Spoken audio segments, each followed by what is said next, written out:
Another day, another vlog. Esguro na nanay, halika kayo, samahan niyo akong maghanda.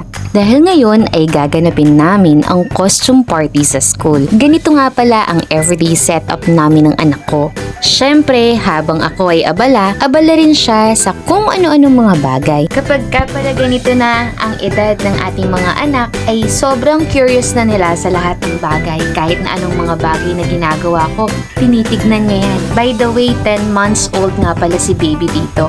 Sana naman ay tinitingnan ako ng anak ko dito dahil gusto niya lang kunin yung bagay na hawak ko at hindi dahil sa gusto niya itong gayahin. Mila, hindi naman talaga niya dapat matutunan yung mga ganitong bagay dahil siya ay lalaki. Opo, lalaki siya.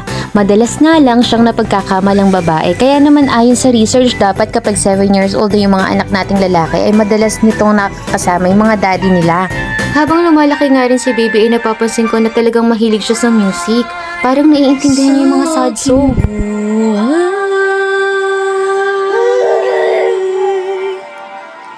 Napawi ang lugar na puno ng kulay.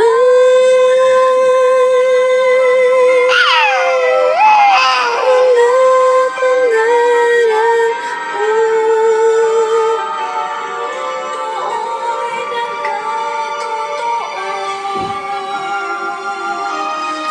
Once upon a time, babalik ko kahit saan naginip lang. At matapos nga yung mahaba-haba naming kantahan, laruan, ay ito na nga, nasa breastfeeding time na kami. Tuwing umaga, dumededi pa siya sa akin.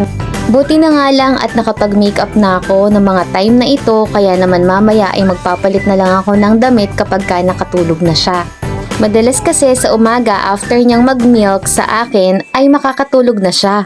Hi nga pala sa asawa ko na natutulog dito sa likuran ko. Kakauwi nga lang niya ng mga oras na yan dahil nag-duty siya ng 24 hours.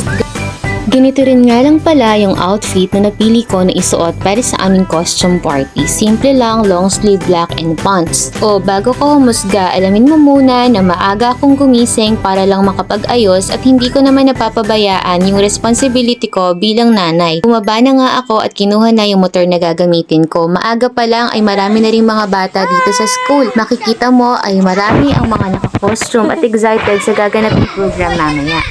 Marami na rin nga ang sumasalubong para magmono sa umaga dahil ganito na ang nakasanayan ng mga bata dito. Nang makarating nga ako sa aming classroom ay medyo konti pa lang yung mga estudyante ko. Kitang-kita naman na mga naka-outfit pa sila at naka-aura. Inayos ko muna yung buhok ko dahil maaga pa naman. Kahit na marami tayong ginagawa ay dapat hindi natin nakakalimutan na ayusin din natin ang ating mga sarili. Yan din kasi ang kabilin-bilinan sa akin ng mama ko na hindi dapat natin pabayaan ang ating mga sarili dahil paano nga natin maaalagaan yung iba kung tayo mismo hindi natin maalagaan yung sarili natin. Dahil maaga pa naman ay may ginawa lang ako at kung magsimula yung aming program dito sa school. Lagi mong tatandaan ang lahat ng mga bagay na ginagawa mo at ang lahat ng mga bagay na nangyayari sa iyo ay may dahilan. Basta lagi ka lang manalangin sa itaas at gawin ng tama at huwag kang mali.